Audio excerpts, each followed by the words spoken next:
Magandang araw mga kababayan, mga kapwa OFW, mga pamilya ng migranteng Pilipino sa loob at labas ng bansa. Ako po si Kagari Martinez, Tagapangulo ng Migrante Europe. Hinahamon muli ang pagkakaisa ng migranteng Pilipino. Ang hamon na ito ay muling ibalik ang dangal ng ating bansa. Hinahamon muli ang ating pagiging bayani na tayo ay magluklok ng mga tamang kinatawan sa Senado. At kami po sa Migrante Europe ay naninindigan at amin pong iniendorso at amin pong susuportahan ang kandidatura ni Calisa Massa sa Senado sa taong 2025. Malinaw ang track record ni Calisa. Kasama natin siya sa maraming laban ng mga OFW at migranteng Pilipino.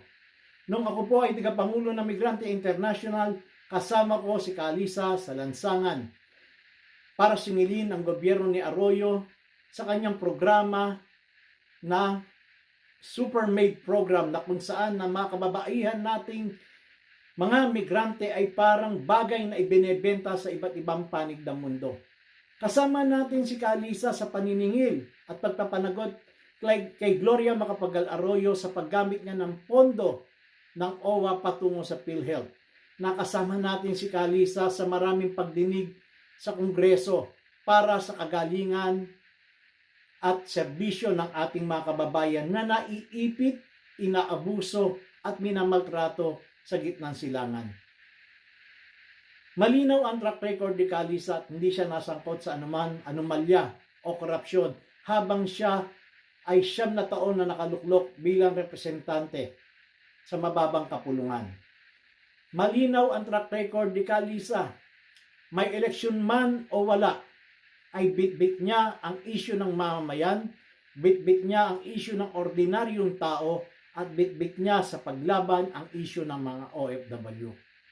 Kaya kami sa Migrante Europe, kasama ang mga organisasyon sa ilalim nito at ang aming mga miyembro, ay ubos kaya naming gagawin upang ipagpanalo ang kandidatura ni Calisa Massa at ang mga kasamahan nito sa Makabayan Slate. Muli po, nananawagan ako sa lahat ng migranteng Pilipino sa buong mundo at sa kanilang mga pamilya. Hinahamon tayo muli na magkaisa upang bigyan dangal muli ang ating bansang Pilipinas. Maraming salamat. Masa naman sa Senado.